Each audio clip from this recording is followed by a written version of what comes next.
Welcome to Montevideo. Hey, I am in the town of Kotor, K-O-T-O-R, and I'm Rudy Maxa. You may know me as a savvy traveler from public radio, or maybe you've seen some of my travel shows on PBS. There are 98 of them, featuring some of the world's great destinations, most recently titled Rudy Maxa's World. But I want to give you a little taste of a country, of an important city in the country, which is to say Montenegro, where many Americans sort of overlook it and don't think about it. I'm going to turn the camera around and introduce myself to you. Hi. It's about a little after 8 on the 3rd of July, 2021, as I come to you now. So keep that in mind when I talk about visitors and best times to come and so on. Keep in mind, we're just coming out of the COVID shutdown around the world, or at least the Western world. And I'm in the walled city of Kotor, K-O-T-O-R. This is a medieval town with a lot of Romanesque churches. The city walls were built in the 19th century. I'm standing atop one of them. They actually go for 1.3 kilometers. And unlike the neighboring walled town and better known city of Dubrovnik in Croatia, which is very nearby, by the way, these are not sort of level. While you can walk around Dubrovnik and get the job done, here to walk these walls, which you can for a small fee, you have to go way up this mountain,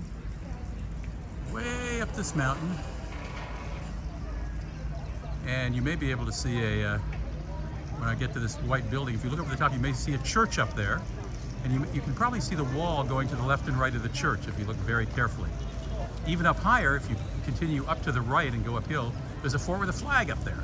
The wall goes as high as that, and then comes back down to the old walled city here. So it is a very long hike. Take a lot of stamina and a lot of water. These are all limestone mountains, and typical to this part of the world, both in Croatia as well as where I am. You will see almost all the buildings are made of this, particularly in the old towns. You won't find any brick, you won't find any wooden structures. You'll find all this stone because there's so much of it. I just want to show you a little glimpse over here of part of the wall before I take you into the old town.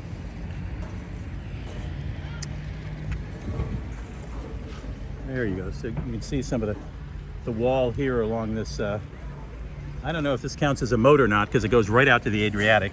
The Bay of Kotor, which you saw when I opened this video, Bay of Kotor is one of about 4 bays that come off the Adriatic and cut into the land here, which gives it the feeling sort of a fjord because those bays are connected by narrow passageways.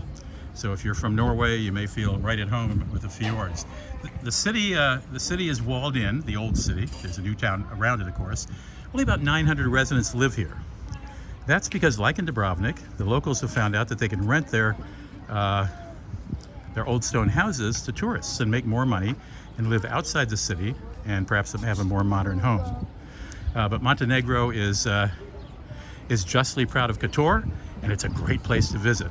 I'm going to go down some stairs here, and I want to take you and show you the serpentine and narrow passageways that make these walled cities so interesting, particularly to Americans who have nothing really like this.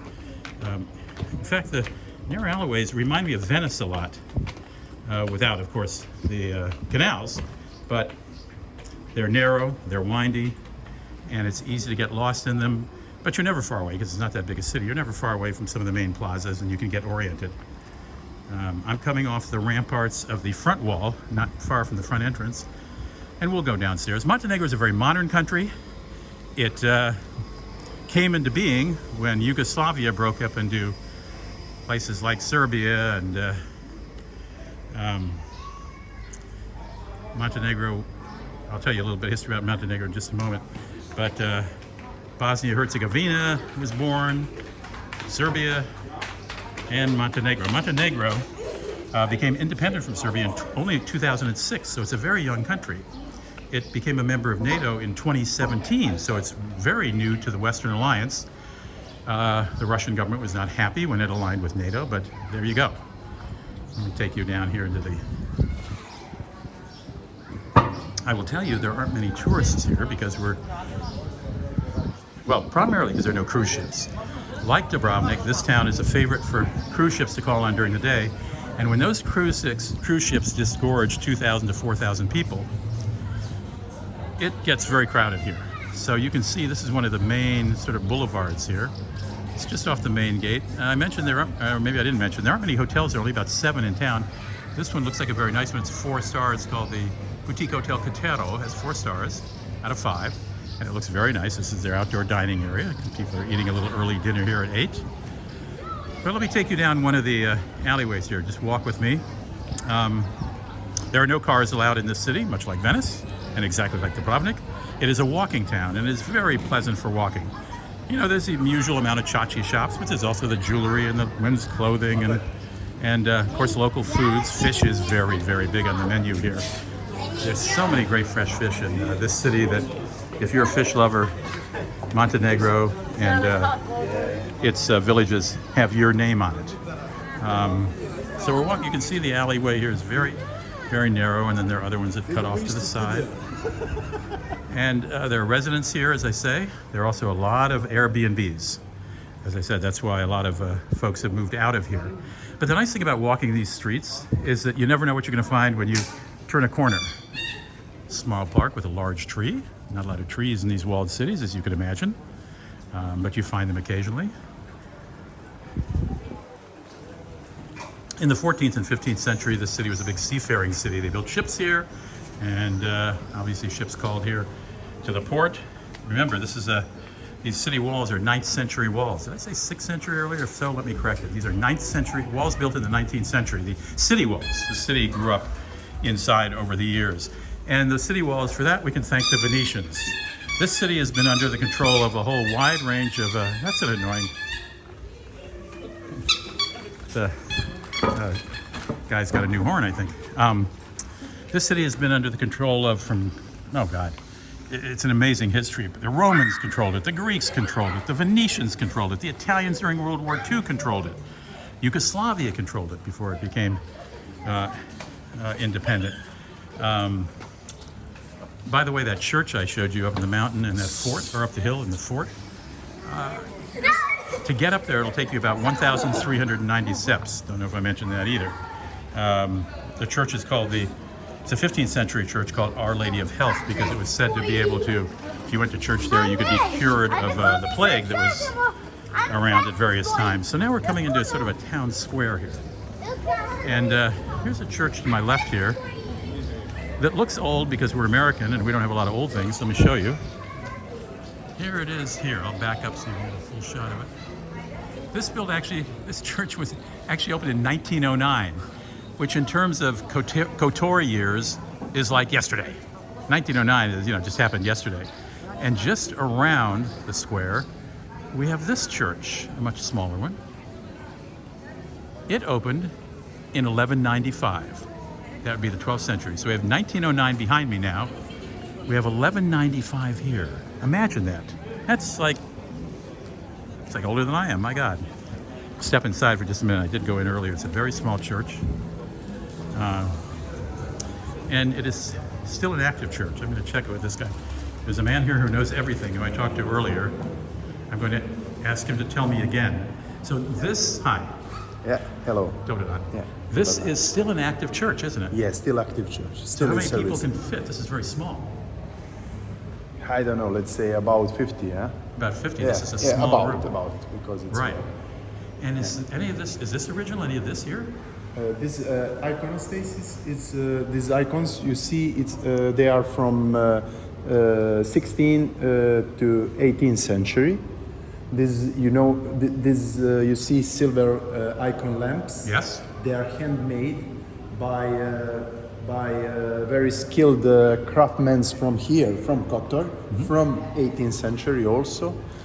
So you can see the floor with the stone tombs.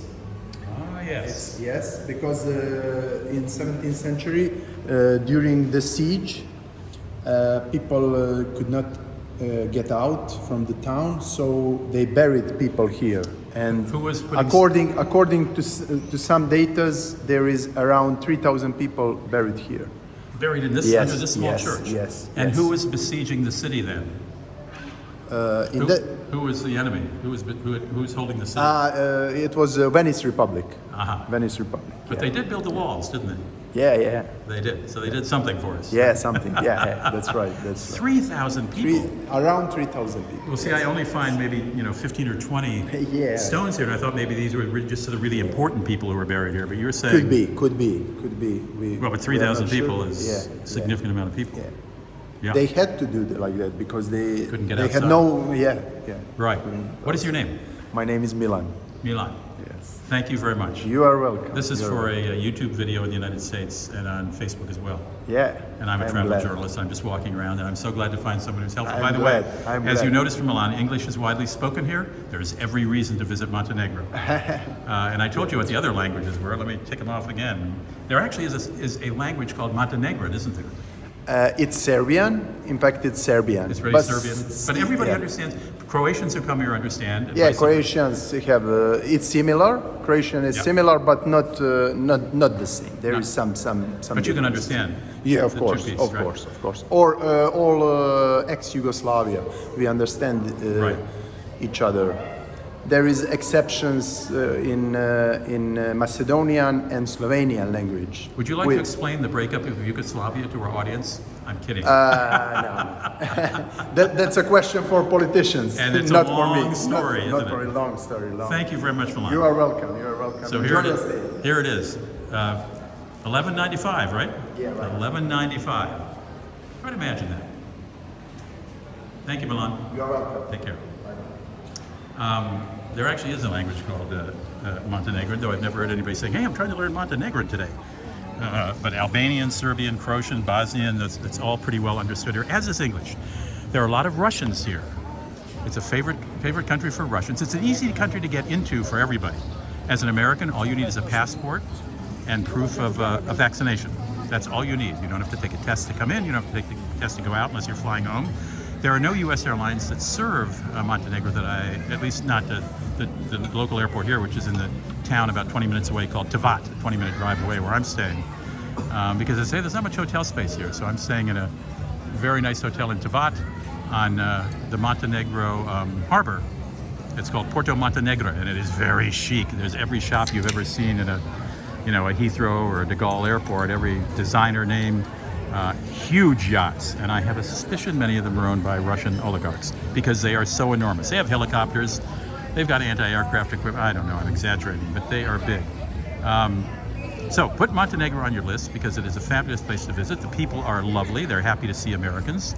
It's a great year to visit because the cruise ships aren't here, at least not yet. So you'll have no trouble making dinner reservations. You'll have no trouble walking around this city. As you can see, it's fairly sparse here. This would be full of cruise ships. This square would be crazy if the cruise ships were here. It's a good time to visit anywhere where cruise ships call, and they're not calling right now. I don't mean to ding the cruise industry, but I got to tell you, they do tax a city's limits when it comes to people. At any rate, what else can I tell you about this place? There is a cat museum here because there are a lot of cats. I haven't seen a single cat on this walk, which is unusual. The town is known for its cats. There's a cat museum here, but it's not open this year. The owner promises he's going to open next year. But as you can see, these limestone cliffs is too small a word, behind the city, run all the way along the border of Montenegro and Croatia along the Adriatic. So your entire drive, should you choose to rent a car in Dubrovnik and drive here, which I would recommend, it's a gorgeous drive. You're surrounded on one side, or hemmed in, so to speak, by one side by these great cliffs, on the other side by the Adriatic. And there's small old villages like this, not necessarily walled, but old villages from this, 10th, 12th, 13th, 14th, 15th, 16th century, tucked in between your highway, or the road, it's a two-lane road, and the Adriatic. You can no U.S. carrier, as far as I know, does fly into Tivat, T-A-I-V-A-T, which is the local airport. Air Serbia does. You'd have to change in Belgrade. I know that United and Delta this week are starting flights, nonstop flights from New York and Chicago, I think, to Dubrovnik. And it's very inexpensive to rent a car in Dubrovnik if you're going to return it to Dubrovnik, about $23 a day right now. I am paying $100 a day because I'm leaving my car, as it turns out, here in Tivat, and I have to pay a drop-off charge. So if you can avoid the drop-off charge, so spend a couple days in Dubrovnik, come down here for a few days, have a leisurely drive down the coast. I think you'll be delighted with it. It's a beautiful, beautiful country. The people are happy to have you here, And as I say, this is an ideal time to visit Montenegro. So I'll say goodbye now. Oh, by the way, if you'd like to subscribe to my travel newsletter, I'll be writing a bit about this trip. Just go to maxatours.com/newsletter. Put in your first name, your last name, your email, you're in. Only comes every 2 weeks. I'm not going to fill up with a lot of crap. It's sort of my observations on travel, gossip about how to maximize your frequent flyer miles. And this is a little, by the way, this is a bazaar. I have not walked in here. Maybe we can walk in a couple steps. While there, you can also look at our tours for 2022. We started the tour company in 2019. We obviously did nothing in 2020. And we have a couple places for our Christmas tours in 2021. Otherwise, all the 2022 tours are up. I wish I could tell you we're coming to Croatia and Montenegro, but we are not. But maybe someday we will. But come on your own. You can see some of the old structures in here. This is a bazaar just off one of the alleys, and there's Coca-Cola. Thank God we have Coca-Cola. And anyway, as I say, ideally you could fly into Dubrovnik nonstop from Chicago or New York, I think, and Delta or United as air service begins again, and then rent a car and come down here to Montevideo. If you're watching this on YouTube and you're enjoying this and you want to see more of my videos and more, I do talk a lot to people in other countries to check and see what's going on with COVID, our stores open, our hotels open, our Americans welcome, etc. Just hit the subscribe button right below this video, and we'll let you know when new things are posted. Until then, thanks for joining me from this wonderful country of Montenegro, and I hope you have a chance to visit and enjoy it about as much as I have.